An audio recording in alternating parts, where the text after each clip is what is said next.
Hello and welcome into the GSMC Sports Podcast brought to you by the GSMC Sports Network. I'm your host, TJ Mabardi. Happy Friday. Today is May 31st and we have the finals matchup in the NBA officially set with the Dallas Mavericks dominating the Minnesota Timberwolves in their Game 5 and advancing to the finals where they will face the Boston Celtics. So we're going to be breaking down that Game 5 matchup, what we saw from that. Luka Doncic just absolutely stomping on the hearts of Minnesota.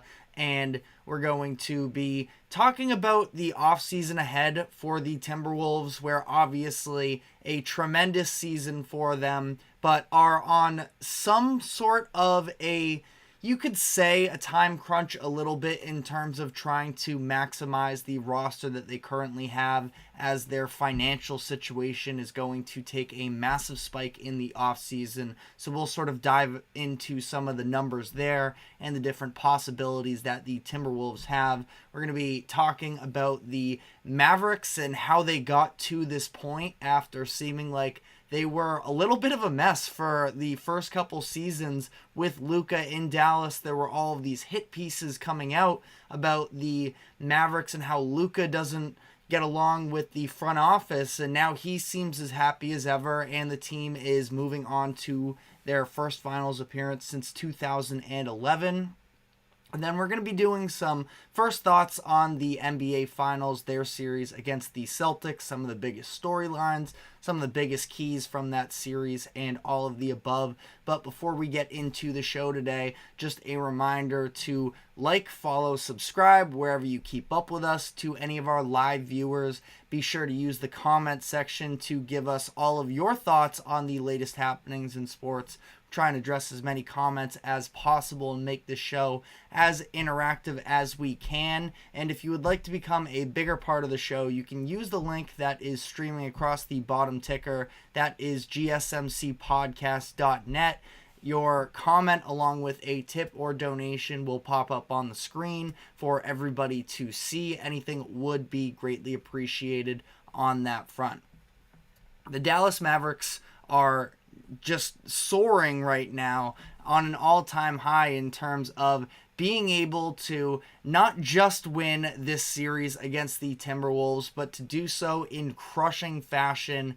And first time Luka has ever made the finals, of course. This was another terrific team performance where they were all over the Timberwolves really from the start. Now, it was Luka that was really the one who got out to the extremely hot start. He scored 20 points by himself in the first 9.5 minutes of the game. Actually outscored the entire Timberwolves team in that first quarter. And it was just a shame to see the Timberwolves come out like this, who I have been, as well as a bunch of other people, have been really big fan of. But there was just no intensity, especially on that defensive side of the ball from them in this game. If you go back and look at the contests, especially in that red-hot first quarter against Luka, he was just getting everything at will. And again, as much as we love Anthony Edwards and he has an extremely bright future, he's taking on the defensive assignment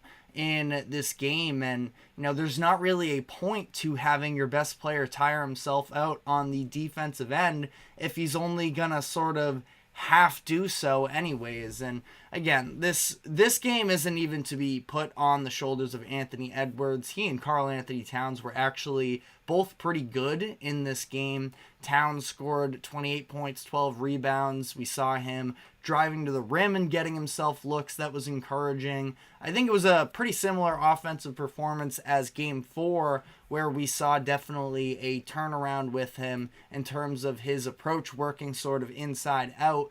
But once again, he was off from 3 in this game, where he finished 1 of 6, and it just wraps up a really poor three-point shooting series from Towns, where he was 8 of 33 total on his three-point attempts in this Western Conference Finals, just 24% from 3. Like I mentioned, can't put it on him necessarily. This game in particular, him and Ant both 28 points, so they were the only Timberwolves who finished in double digits. But I think that, again, just, the Timberwolves came out so flat here. And I thought that for this team that seems like they are so hungry to not have any of that intensity at home in this, game facing elimination, it was really disappointing to see. Now, credit Dallas for their defense, because as much as it was Luka, just kind of stealing the morale from,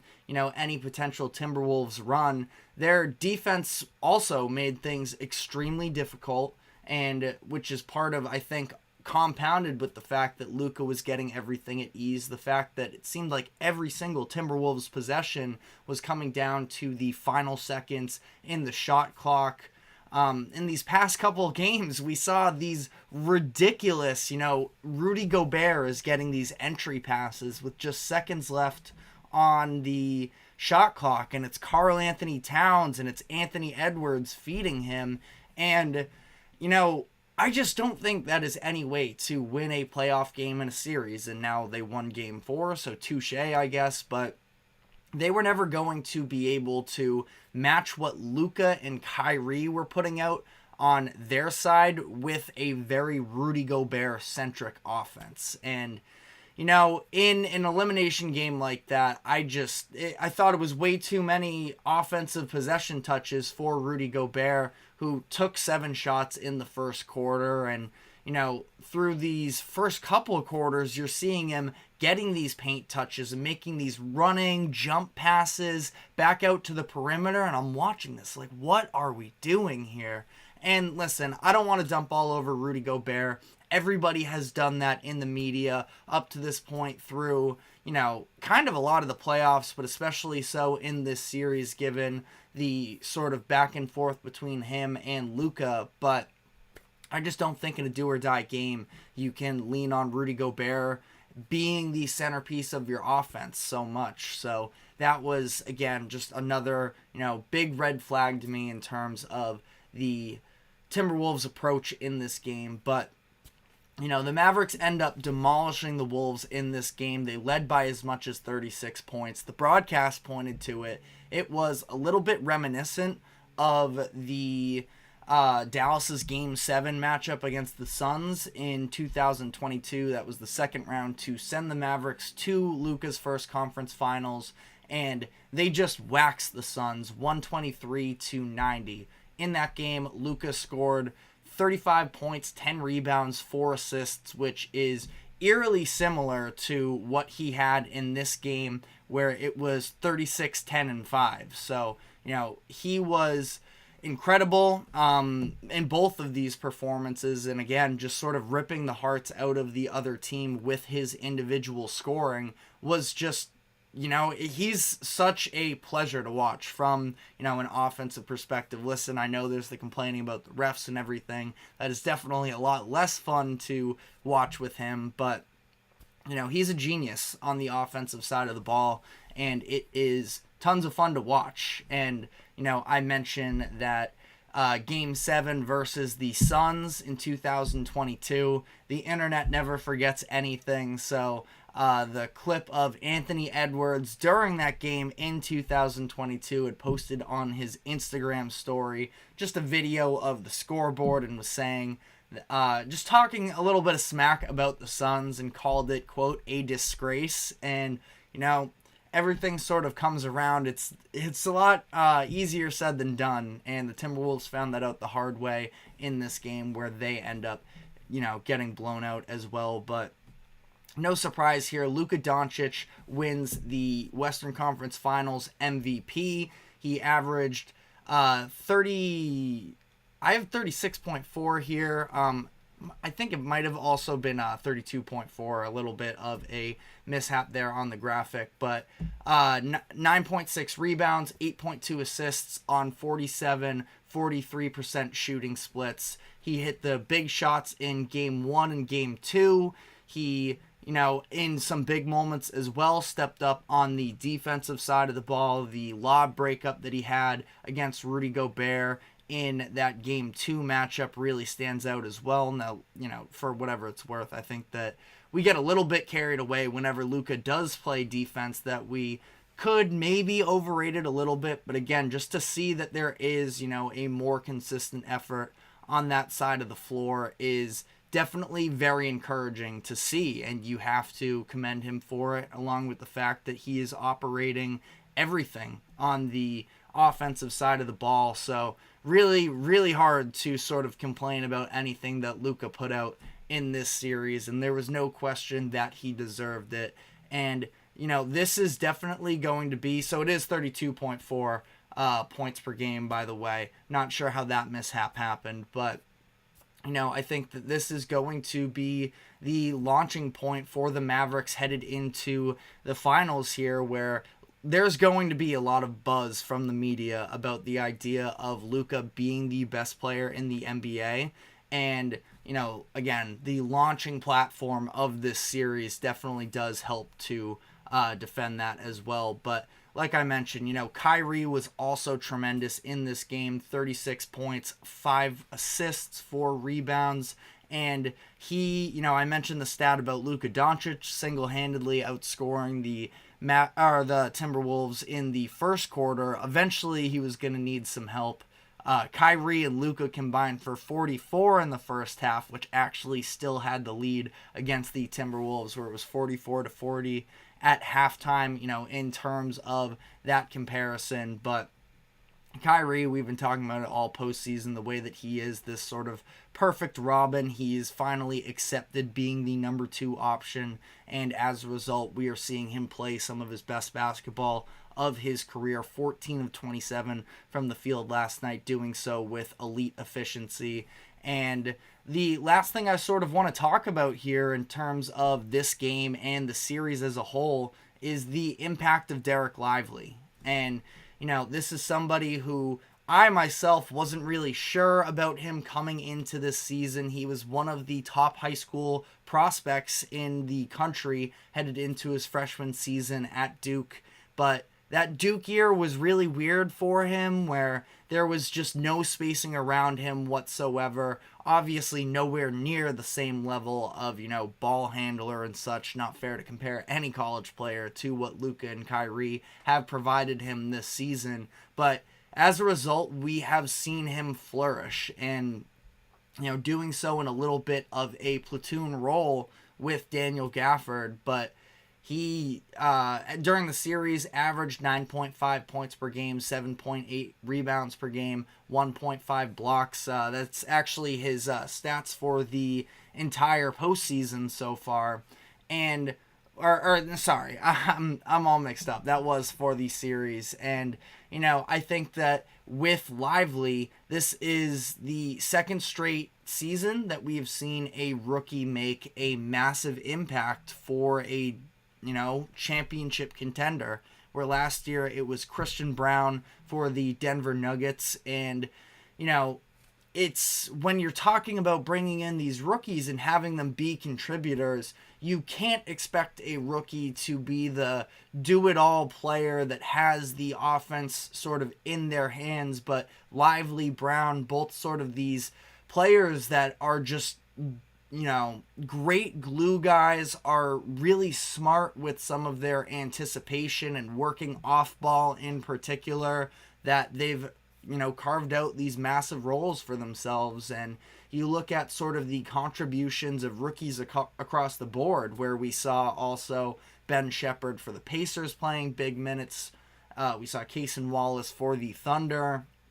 And as we sort of dive into this next CBA in the NBA in terms of how teams are going to be able to manage contracts, having these, pro-ready young guys on cheap rookie contracts are going to be a massive part of that. And again, you're not necessarily ever going to get, I don't think, somebody on their rookie contract being able to, give you finals MVP level contributions, but this sort of around the edges stuff that Lively has done, going 16 for 16 in this series. He has the second highest all-time plus minus by a rookie in the postseason, second to only Manu Ginobili. So it has just been, so fun to watch Lively. From the day that he stepped in the NBA, I want to say he might have made his debut against Victor Wembanyama.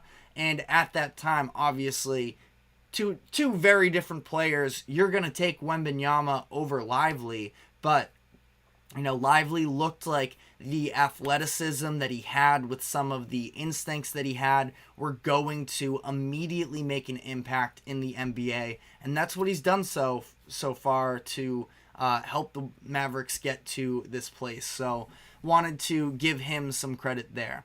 But we are going to be taking our first break of the show now, and when we come back on the other side, I want to take a look at this from the Timberwolves perspective and ask the question of should they be running it back for next season, because a lot of people consider them to be one of these young and up-and-coming teams, but there are actually some numbers that would disprove that to some degree. So I want to dive into all of that, which we will right after this quick break. Stick with us, and we will be right back. I feel like I'm losing my mind. Is everybody in the world blind? Please, Lord, give me a sign, a sign. I feel like I'm losing my mind. Is everybody in the world blind? Please, Lord, give me a sign, a sign. I wanna be the greatest. Everybody on the fake shit. I look around and feel like everybody is the fakest. I make this every day and I'm impatient, hoping one day I blow up from the basement. Statement, the top is so vacant. I don't hear shit that I think is amazing. Waiting for my day when I'm playing sold out shows for 1,000 faces. Hey, give me that crown, get in my way and to be put down. It ain't your place, all this my town. If I want that shit, then I'll get it right now. I'm losing it, the news it fits. I'm losing shit, a stupid myth. You choose to live or choose to dip. You choose to fight or lose your grip and lose a gift. Oh, I feel like I'm losing my mind. Is everybody in the world blind? Please, Lord, give me a sign, a sign. I feel like I'm losing my mind. Is everybody in the world blind? Welcome back into the GSMC Sports Podcast. Headed into our next segment here. We talked about the Mavericks winning this series and how it is this, massive celebratory moment. There's a lot to still celebrate from the Timberwolves side of the way that this season played out, being in contention for the 1 seed all season long. So putting together a good regular season, making it to the conference finals where a lot of people were sort of dubious. Maybe it's the fact that it's Minnesota and they don't necessarily get the same type of respect from a national media basis. But still, I think to be able to take down the defending champs in the Denver Nuggets was a big surprise to me. And this season overall, I think you have to consider it a success given sort of where things left off last year with where the Timberwolves were sort of falling apart by a lot of means. You had, of course, the fight between Rudy Gobert and Kyle Anderson during the last game of the season. Jaden McDaniels broke his own hand punching a wall in that final game as well. So, they were seeming to be imploding a little bit, but come back this year and put together this excellent season that, again, disappointing to go out, I think, specifically in the way that they did, getting blown out by Dallas in this winner-go-home matchup at home. Now, I'm curious what it was behind that. I didn't think that this was a Timberwolves team that was sort of going to be of the mindset, oh, well, at least we just, didn't get swept. We avoided that. So now if we come back, cool, but we understand the, hardships ahead, being down 3-0, and maybe they just counted themselves out. But again, I thought it was really disappointing to see them go out that way. But again, still a 56 win season for Minnesota. You have a defensive player of the year, you have another all-NBA defender, Cat and Anthony Edwards, both all-stars. Edwards gets on his first ever all-NBA team as well. So a lot is very encouraging here for the Timberwolves moving forward. But I do think that a lot of people sort of underestimate the youth factor of, Anthony Edwards is the star. He's 22 years old. We know he is going to get better and, become more of a postseason player. Obviously, he was great for the first 2 rounds. He definitely looked worn out to me, though, by the conference finals, especially being tasked with some of the defensive assignments as well, trying to help out more on Luka and Kyrie. But when you look at this Timberwolves roster, there are only 3 contributing rotational players from this postseason run that are under 28 years old in Anthony Edwards, Jaden McDaniels, and Naz Reid. I have some sneaky down the pipeline love for Leonard Miller. I think that he can eventually be a contributor, but in terms of players that were performing for them this postseason, it was just the 3 of them. And then other than them, the majority of their contributing players are on the older side in Gobert, in Conley, and including Towns, who's going to be headed into his age 29 season next year. So definitely not old by any means, but it's not like he is still this rising prospect. He is in his prime, and I think that maybe the consistency of the three-point shot can get better, and some of the stupid fouls that I continue to get worked up about, I need to sort of let that go because it's just a part of his game, it seems like, but it does feel like something that's correctable. So maybe mentally Towns can sort of avoid some of the mistakes that he makes, but for the most part he probably is right now what he is going to be. And the Wolves are now approaching headed into next season, a bunch of contracts taking a jump and potentially approaching the second luxury tax apron, which for those of you who aren't necessarily aware of how this works, there's the salary cap, and then you can go over that, and with each apron there are more and more restricting factors that are put onto you. Some examples of this in the second apron is you can't receive a player in a sign and trade. You can't combine multiple cheap contracts in a deal to go out and get one more expensive player. Can't sign buyout guys at the deadline. All of sort of those different types of restrictions. And Timberwolves, they're going to be, their combined salary right now headed into next season is going to be $185 million. The second apron for this past season was 182. So by those means, the Timberwolves would be in the second apron. I would imagine there's going to be a jump, at least somewhat, in the salary cap this offseason. So maybe they fall just under it. But, one way or another, we are seeing that they are going to be a very, very expensive team next season. When you have guys like Jaden McDaniels jumping from $3.9 million to $22.6 and Towns jumping up from $36 to $49 million. Edwards is going to take his jump as well from $13.5 to $35 million. So you get the point.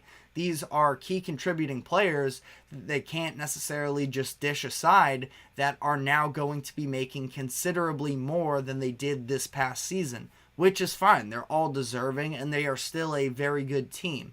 But is this a situation where the Timberwolves feel like they can develop this group that is already there because they are going to be handicapped in terms of the potential upgrades?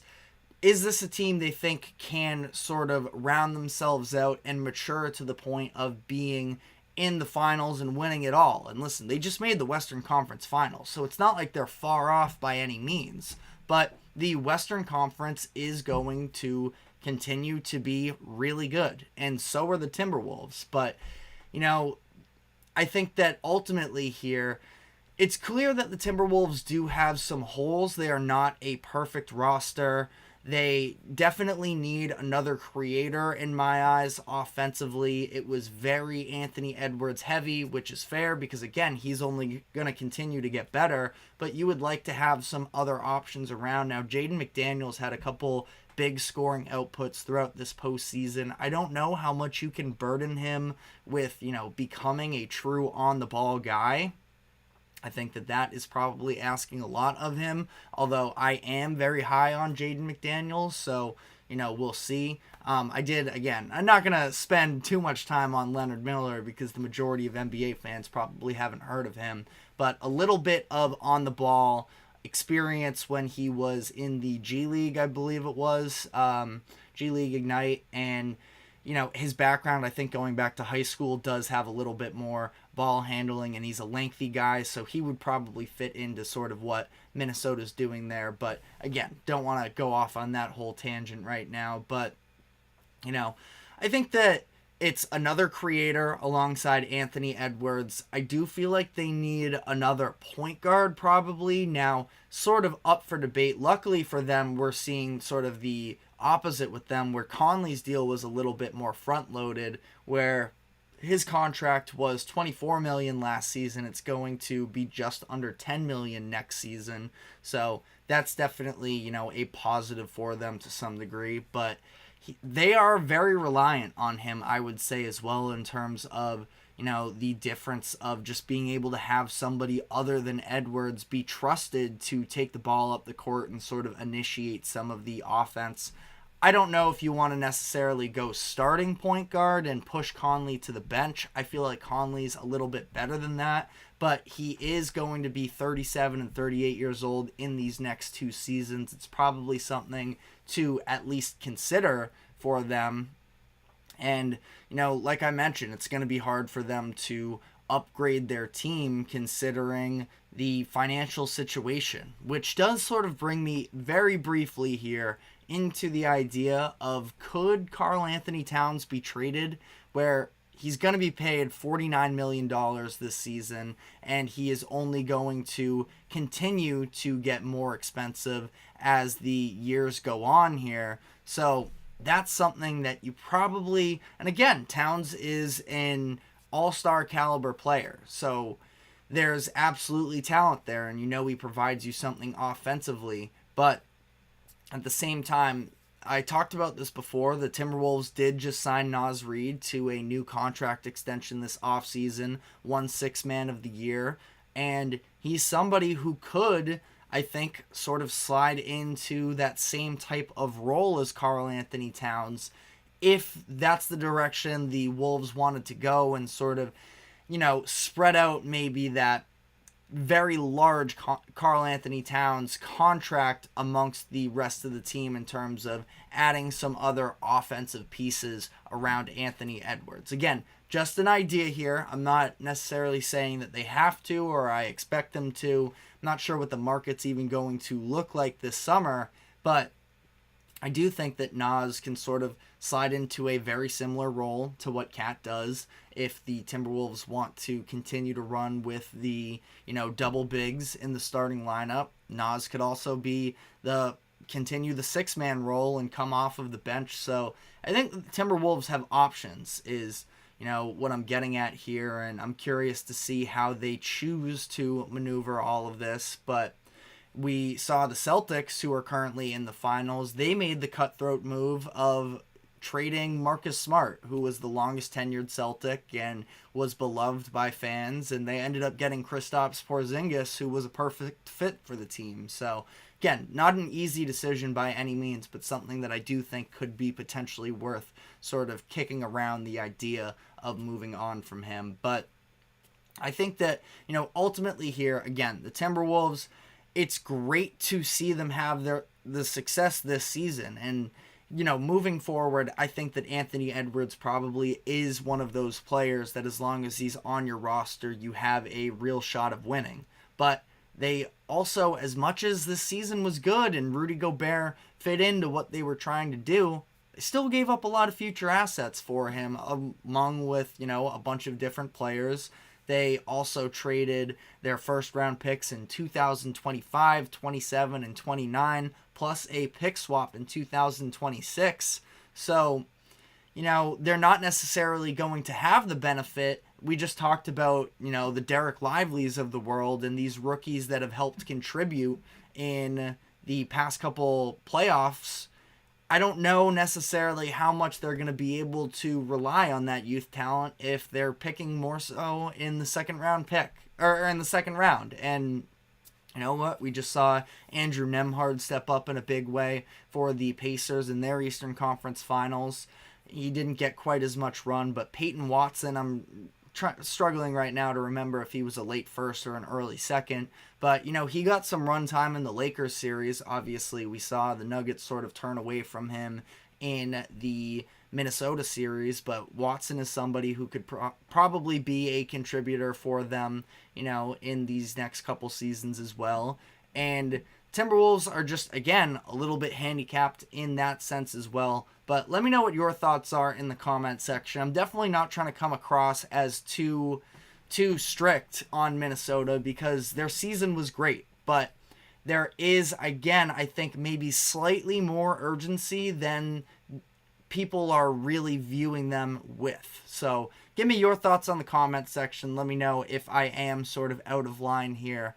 But we're going to be taking our next break here, and when we come back on the other side, I want to talk about how the Mavericks got to this place of being in the NBA Finals. What were the key moves? Again, after what looked like it was going to be a little bit of a tough run there at the beginning of Luka's Mavericks career with all of the outside noise that was going on. So we're going to be diving into that after this quick break. Stick with us. We will be right back. Looking for your daily fix of sports talk without having to pay for it? GSMC Sports Network is available on YouTube. Just search GSMC Sports Network. Get your fix of daily sports talk shows on YouTube. Absolutely free. NFL, college football, NBA, MLB, MMA, UFC, fantasy football, and so much more. GSMC Sports Network has shows running all day long, with new sports shows starting every 2 hours. Just like on your favorite cable sports channel, except GSMC Sports Network is absolutely free. Just search GSMC Sports Network on YouTube to catch one of your new favorite shows, like the GSMC College Football Podcast, Chip Shot Football Podcast, Hoops and Heels Women's Sports Podcast, GSMC Basketball Podcast, and so many more. Check it out for yourself. GSMC Sports Network, now available on YouTube absolutely free. Search GSMC Sports Network on YouTube right now. Welcome back into the GSMC Sports Podcast. The Dallas Mavericks, obviously, pulling off this type of a run in the postseason was definitely not seen. Now, they were considered by a lot of people a little bit of a dark horse candidate coming into the playoffs, but at the same time, it felt like they were still just a little bit more eye candy than anything else. And I've been saying since the trade deadline that, from a visual perspective, they are probably my favorite team to watch this whole second half of the season. But I guess I just, on myself at least, underestimated, the length of how impressive certain aspects of their team game were going to translate into the playoffs. So we're going to be talking about that, but I want to sort of start by looking at the bigger picture here and asking, how did the Mavericks get to this point?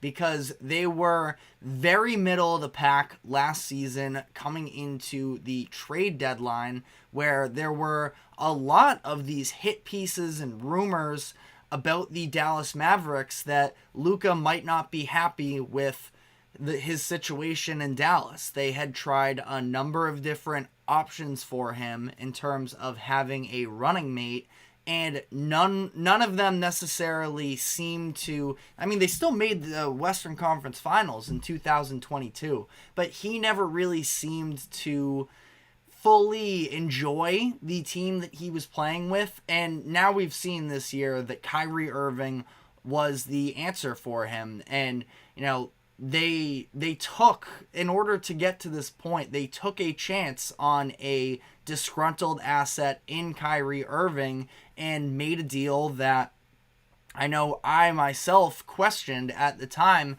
because my thought was, well, is there a chance they make the finals as currently constructed? They gave up all of their wings as well in that deal.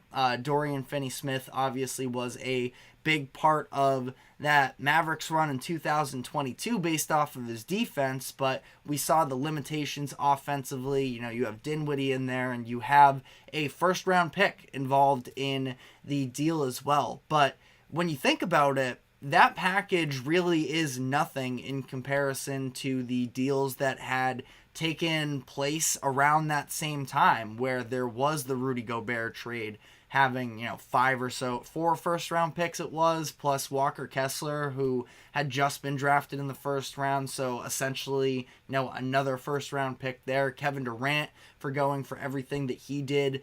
The Mavs really made out with this. Now, there was absolutely risk, because if this didn't work out with Kyrie, especially considering that he was in expiring contract when they made the move for him, that he could have walked for nothing, and the Mavericks would have been sitting there without any extra assets and their first round pick. And if Luka, who was already unhappy with the organization, wanted to leave, it would mean that those first round picks down the road would be extremely valuable. But instead, we're now looking at a point where Kyrie seems to have unlocked some sort of joy in Luka that we really hadn't seen. I think that Luka was very overtaxed as the do-everything player, and just didn't seem like he was enjoying the game. I know that that's kind of a crazy statement to make, sort of from the side, not being a part of it, but it feels like Luka enjoys playing basketball more than he ever has with the Mavericks up to this point in his career. And Kyrie, giving the types of performances that he has also just made the basketball fit of it look so much better. And that's why when you look to crunch time after the deadline last year, and it was pretty ugly between Luka and Kyrie, I thought that it was in part due to the fact that they were almost over-deferring to one another, that neither one of them wanted to call it step on each other's toes, and they wanted to have this sort of even offense. And now it seems like they are at a point where they're extremely comfortable letting each other take turns, but also being very willing to attack themselves. And also the fact that, like I alluded to earlier in the show, Kyrie, that is, does seem to be so much more at peace with the idea of being the second best player on a good team. And I think that took a little bit of humbling as he bounced around a couple different organizations, and it didn't work out for him in terms of postseason success. And now they're back to winning. But sort of in that same season, it obviously wasn't an automatic fix. The Mavericks end up tanking down the stretch of the year, which gets them in trouble with the league's front offices and everything. But it ultimately does put them in better position to have a better draft pick and move up to select Dereck Lively with the 10th overall pick in the draft, who obviously has been incredible. I think I mentioned, I believe his rookie debut was against Victor Wembanyama, and he looked really promising from there. But the Mavericks did also understand that putting all your faith in a rookie center, and especially in this Western Conference where you have a number of other teams that are sort of built around their bigs, Nikola Jokic most notably, but the Timberwolves as well. And even if you want to sort of go down a little bit in terms of tiers, the Lakers are built around Anthony Davis and LeBron James. So they were going to need some extra size. And that is what the Mavericks did at the deadline, where they went out and traded for Daniel Gafford and PJ Washington. And, it's been really impressive to see there, because that was yet another trade deadline acquisition where it immediately sort of this one, even more so than the Kyrie deal, this one looked sort of seamless because it wasn't so much having two initiators themselves learn how to coexist. They were just bringing in the perfect role players to insert into the equation, and we've seen the way that Gafford and Washington, who were both sort of in these positions with bad teams, that their specialties weren't going to be maximized in their environments. They become these massive impact players. And you sort of look at, again, the costs of what it took for these players. Gafford was Rashawn Holmes, who wasn't in the rotation, and a 2024 first-round pick. I believe that has since turned into the 26th pick. So, especially in this draft, not very valuable. Pretty much a no-brainer. Gafford under contract for the next 2 seasons as well on a $13 million deal per year. And PJ Washington cost them a 2027 first-round pick, Grant Williams, and Seth Curry. Now, it's worth noting that in order to get Grant Williams, the Mavericks had to pull off a sign-and-trade that gave the San Antonio Spurs, because it was a three-team deal, gave the Spurs control over their first-round pick in 2030. So another example of, if this were to implode and Luka were to leave the Mavericks, they'd be in a really tough position. But instead now they are in the finals, and both of these players have been huge for them. I didn't even mention the fact that they basically picked Derrick Jones Jr. up off of the street where he was a free agent, and they signed him to a 1-year deal worth just $2.7 million in a prove-it deal. He has averaged just under 10 points per game in the postseason so far on 40% shooting from three, and he's played excellent defense for them. And, you know, the roster building here, again, there are still some concerns potentially about the long term of this whole thing, but you have to applaud the Mavericks for, you know, sort of coming out of nowhere almost, it felt like. And listen, again, I know they made the finals, or the Western Conference Finals, in 2022, so it's not like there wasn't any sense of this team can be good, but they surprised a ton of people with the way that they put together this roster, and it's at a point where I feel like even with all of the future assets that they've given up on, it's kind of hard to argue that that is, you know, ever going to truly burn them in terms of, is it worth it moving off of all of those things? I think you can make an argument that this finals appearance alone does make it worth it. Now we'll see what they do from here, both in terms of this finals and long term. But again, kudos to the Mavericks for the job that their front office has done. But from here, it is facing the Boston Celtics in the finals. So we're going to be taking a quick break, but after that, going to be giving some first impressions on the series between the Mavericks and the Celtics, and what sort of the biggest strategic storylines are in it and the keys to the series. So stick with us, and we will be right back.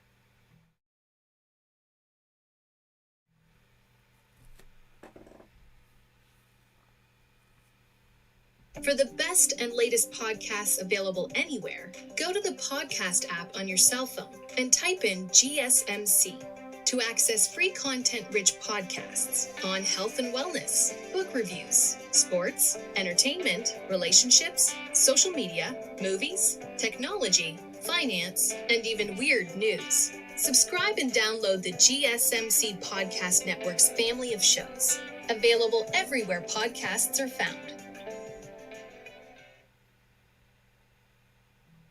Welcome back into the GSMC Sports Podcast. Now looking ahead at the finals matchup that we officially have, the Dallas Mavericks and the Boston Celtics. And I want to sort of just run through some of the key things that I'm looking at ahead of this series. Now, before we dive into anything, I think that it is just important to reiterate that any stats you may have from when these two teams played during the regular season, throw them away. Because in the NBA in 2024, this is something that you should probably be doing anyways in terms of not buying into the regular season results. Just ask the Phoenix Suns in terms of how their regular season success against the Timberwolves played out for them in the playoffs. But even with this series especially so, Mavericks and Celtics played twice during the regular season, and the Mavericks are just an entirely different team than they were at that point, where the first game was January 22nd, and the second game was on March 1st. Game 1 was before the trade deadline, so it was a completely different version of the Mavericks, and then Game 2 was the 8th game of PJ and Gafford in Dallas. So still took a lot of time for them to sort of fully assimilate into the offense and get them to the point where they currently are now. And, you know, you look at the nuance of this defense and the way that Gafford and Washington have been able to sort of amp this thing up. Plus the offensive reliability as well, where they moved on from Grant Williams, who was just clearly never a good fit in Dallas. So, you know, I think that that's just something to remember. I know that people are going to be looking into anything they can in terms of predictors, but I would not take those regular season matchups as to how to make your decision for this series. But my first biggest question is, do the Celtics have any shot of limiting Luka Doncic? And there is no such thing in my eyes as fully shutting down Luka. And I think that, you know, ultimately, if you look at that closeout game against the Mavericks, or against the Timberwolves, you have to do a better job of at least making things difficult. Luka is always going to hit the tough shots, but Minnesota was just letting him get anything he wanted, especially in that first quarter, and you are going to put yourselves in that type of a hole and sort of feel hopeless for the rest of the game like Minnesota did. So I think that it's interesting. Again, you know, there's no such thing as fully shutting him down, but what types of things can they do to slow him down some? I would imagine they're going to put maybe a little bit more size with Jaylen Brown and Jason Tatum. They had 2 All-NBA second-team guards in Drew Holiday and Dereck White. I'm sure they will be very heavily involved against Kyrie, but for Luka, he is sort of this unsolvable puzzle to some degree, and I don't know if there is a perfect defender to guard him, but having a little bit more of that size and length and muscle especially is important to guarding him. So, you know, how much will their All-NBA guards be involved in it? I think that the Celtics are going to be very switch heavy in this series. I mean, they've been switch heavy from a defensive perspective basically all season long. So I would anticipate that they will continue with that. Now I'm curious on the other end to see how Luka wants to attack that, because, you know, I'm sure that to some degree he's going to be looking to try and work the pick and roll game, which when you look at what happened against Minnesota, it was Rudy Gobert more times than not playing that drop coverage. Now, sometimes they blitzed them, but either way, it did open up sort of stuff on the back end as well, because when Rudy would drop, he would still at least, he'd be in no man's land, which was just a puzzle that Minnesota really couldn't figure out, but he was still giving up the lobs while not doing a great job of coming up to contest Luka either. So you have to shut down something in that perspective. And Luka, it's easier said than done with him. But ultimately, you know, I think that Celtics are going to try and switch everything. They have players, and especially their guards, that they feel like can hold up against some of the bigger offensive players. And as much as Gafford and Lively are massive impact energy guys, I feel pretty good about Drew Holiday holding his in a post-up against either one of them. That was a deliberate thing that the Celtics tried to do, especially early on in the year, where he would be the primary defender against Karl Anthony Towns in a game against Minnesota. He guarded Bam, he guarded Giannis, he guarded Embiid. It's something that we know that he can do. So, again, switch everything is what I'm expecting from the Celtics. But I mentioned the pick and roll situation.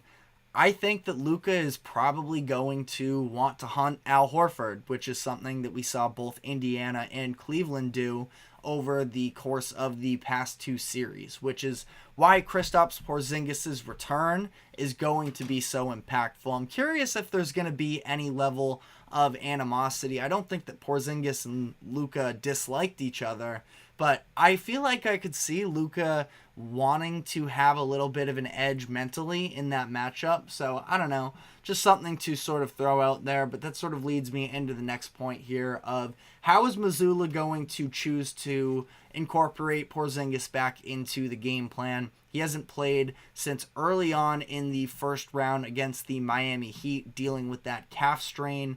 And it's a little bit of a question of, I think that he's going to be good to go in game one, but let's say that he is. How much is he going to play? Is he going to start? Or are they going to look to have Al, I would imagine, probably in the starting lineup as long as he can play, and have Al come off the bench, get Porzingis' feet a little bit wet, and probably to that pick and roll point, not want Luka to get red hot and start feeling himself in game one of this series by picking on Al. But, we'll see how that necessarily works. I think that the idea of the Celtics and what defense are they going to play against Luka is going to be the biggest conversation, because as we're going to talk about with the other storylines headed into this final series, Luka is at a point, especially with going nuclear in that Game 5 matchup, that he is feeling himself at an all-time level, and, maybe that could lead to a little bit of a letdown spot in game one, but ultimately he is the heart of that offense, and I'm curious to see whether or not the Celtics can again at least make things more difficult for him. And I think that's what's going to be sort of what dictates this series. If Luka picks them apart defensively, I do think it's going to be, pretty hard for the Celtics to consistently stick in this with their offense, because the Celtics are the best offense that the Mavericks are going to play in this postseason run. A Clippers team, especially without Kawhi Leonard, a young Oklahoma City team where we saw, outside of Shai Gilgeous-Alexander, there wasn't a ton of creation. We saw Jalen Williams sort of struggle with his, I wouldn't say motor necessarily, but just he wasn't necessarily playoff ready just yet. And that was a very young Oklahoma City team. And then, again, a pretty one-dimensional, frankly, Minnesota team. And all of those teams are good, and you can definitely make an argument that the worst one of those teams is better than the best team the Celtics have played in their postseason run. But, regardless, I think the Celtics are the best offense out of any of those three teams the Mavericks have faced so far.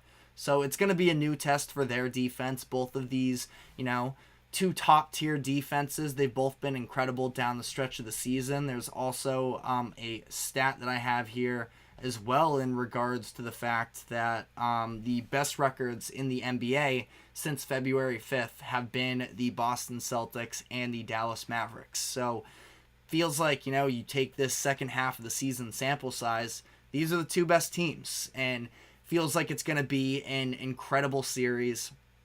For the Celtics, what I'll very briefly say on them is the Mavericks are going to force you to make shots, and specifically from the outside, which, given the Celtics' history of being maybe a little bit too excited to shoot a lot of three-pointers, that sounds like something that could play into their favor, but same can be said for Oklahoma City.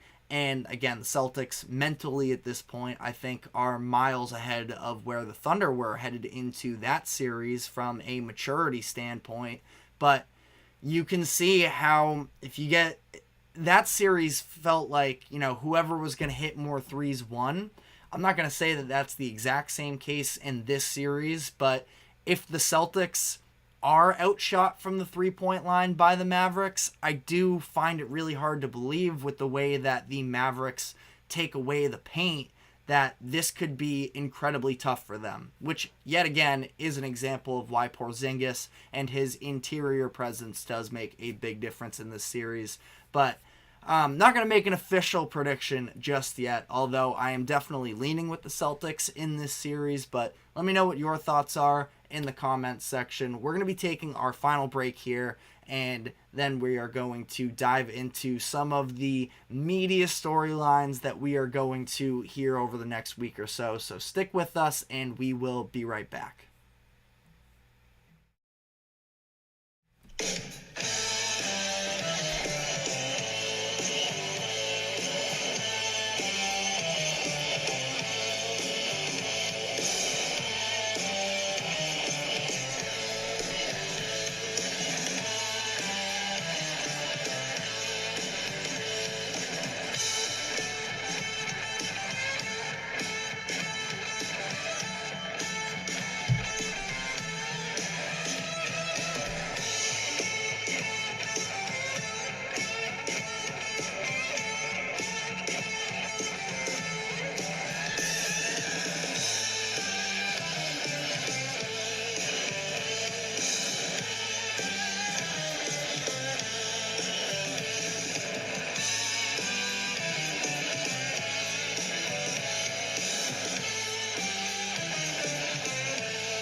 Welcome back into the GSMC Sports Podcast for our final segment of the show. We are going to be running through some of the biggest storylines headed into the NBA Finals. We have a significant amount of time here before the first game starts. It is June 6th, so what is that, next Thursday? So we have time. The media is absolutely going to have time, and they're going to be shoving all different types of storylines down our throats, but figured I'd give my thoughts on some of them as well. Now, I think that the Luka Doncic being the best player in the NBA is probably going to be what leads a lot of these conversations. And I talked about that idea earlier this week as well.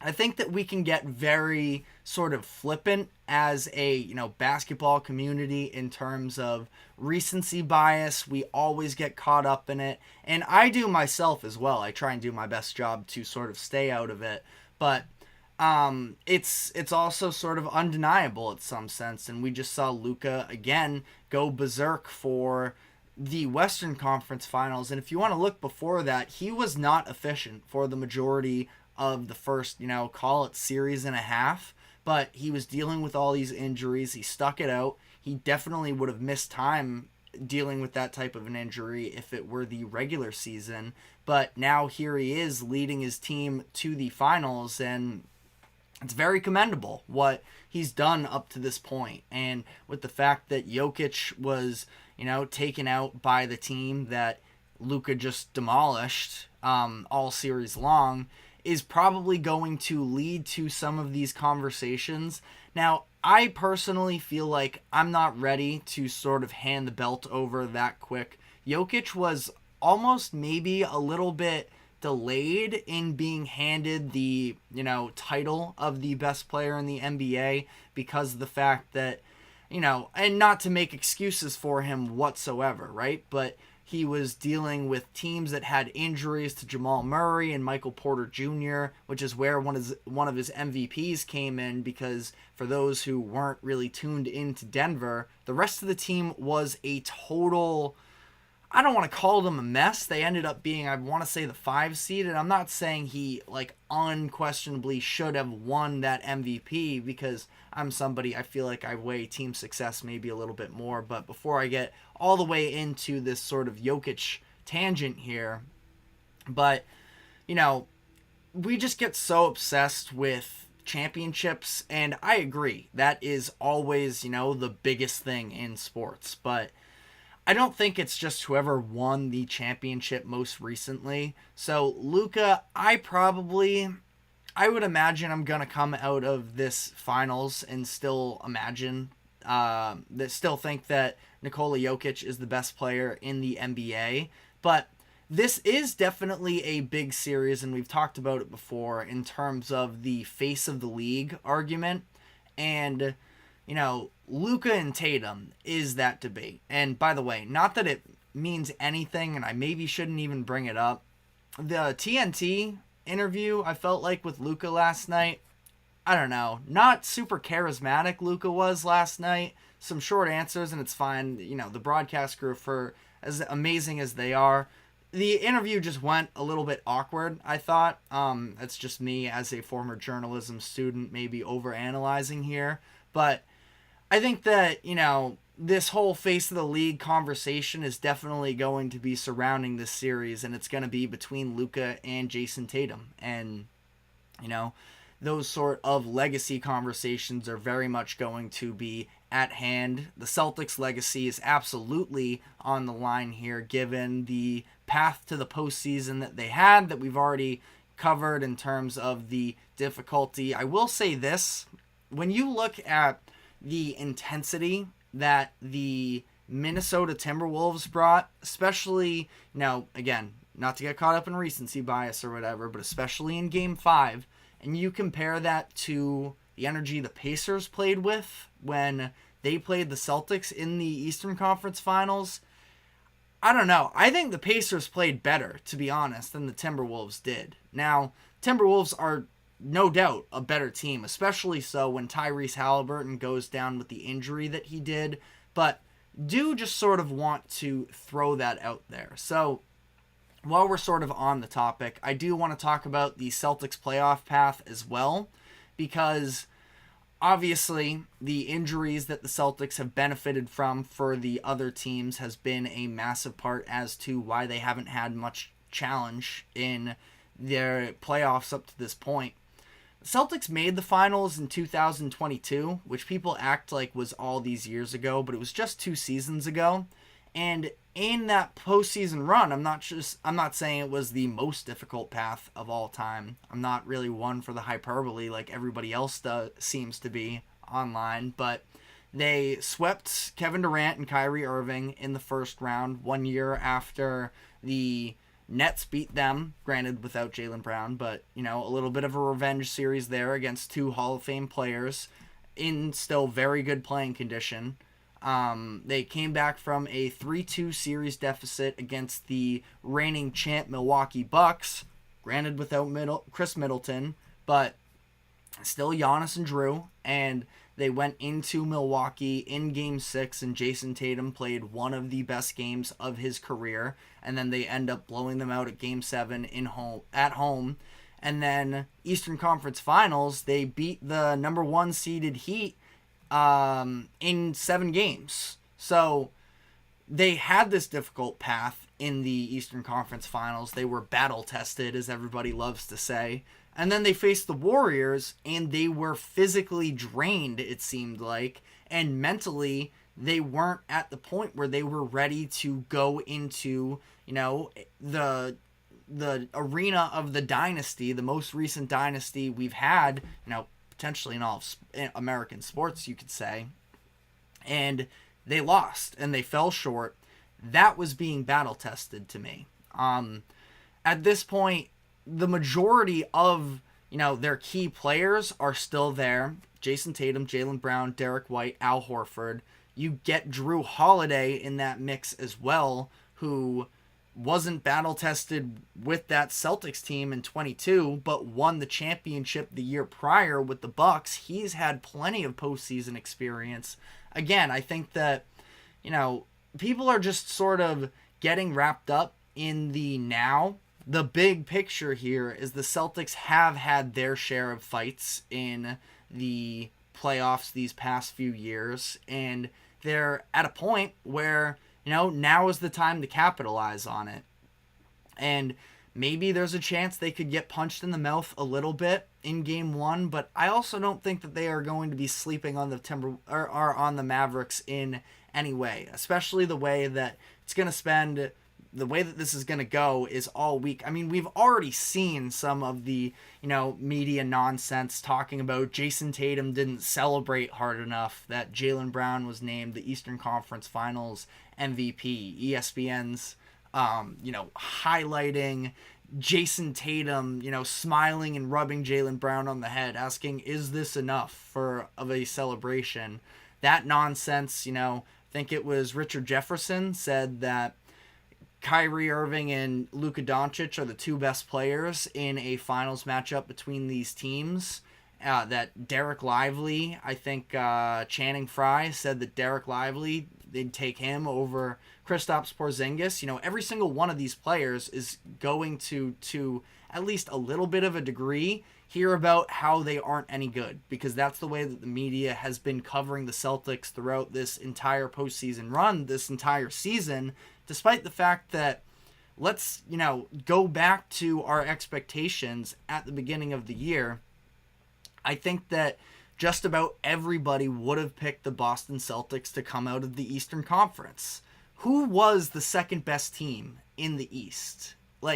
I understand the East is easy, and for the Celtics to say that they didn't have to face off against a really good team in the Eastern Conference, you'd be right. But that team never existed. And, for the Celtics saying they're here because of injuries is just not the case. And, I think the Celtics are going to be extremely ready when this postseason comes around. Like I said, I'm leaning with the Celtics, but that was sort of a long little tangent there. I guess just to run through some other storylines here. We have Kyrie Irving versus the Boston Celtics. Of course, the reunion there. A lot of bad blood in the past between Kyrie and Boston. It seems like a lot of Boston fans, I think, are at a point where that's sort of history, and the Celtics are in their own, different, era, kind of, you could say. This roster construction is just different. And, at least for me as a Celtics fan, I'm kind of over it. I don't have any, grudges at this point. Now, do I love the guy maybe for everything that happened? Not necessarily, but I appreciate the hell out of him as a basketball player, and I'm glad to see that he is sort of refocused his game now. I think it would be sweet if the Celtics beat them, but I don't think there are going to be Boston fans, though, given, this fan base, that are going to be probably pretty toxic about it. But I do think that the whole villain perspective is a little bit sort of washed up. But we also have Porzingis against his former team, for whatever it's worth. Again, I'm curious to see that we get any sort of interactions between he and Luka Doncic, the former teammates. And then just a couple sort of silly ones here. The Grant Williams Bowl, the two teams that Grant Williams spent, the past year was with the Celtics for his rookie contract, went to the Mavericks for the first half of the year this season before getting traded in that PJ Washington deal. You could also call this the Brooklyn Nets Bowl, where Kyrie Irving, the big piece that sort of shifted the trajectory of this Mavs team, came from the Nets sort of selling low on him. Celtics were essentially built off of both Jaylen Brown and Jason Tatum, getting them from the Brooklyn Nets deals after trading Paul Pierce, Kevin Garnett, Jason Terry, that whole deal back in the early 2010s. So a little bit of a Brooklyn Nets Bowl. So we have some Wizards representation in the finals, both Kristaps Porzingis and Daniel Gafford, the two starting centers in the finals this year, both on the Wizards last season and in a much better position now, I think it's safe to say. But let me know what your favorite storylines are ahead of the NBA Finals. There's going to be a bunch that are sort of spit out at us over the course of the next week. But that is all the time we have for today. Thank you very much for tuning into the GSMC Sports Podcast. Thank you to the GSMC Sports Network for allowing us to host this show. We are live every 2 to 3 p.m. Eastern on weekdays. So we will be back on Monday. We will see you then. Have a great weekend and take care.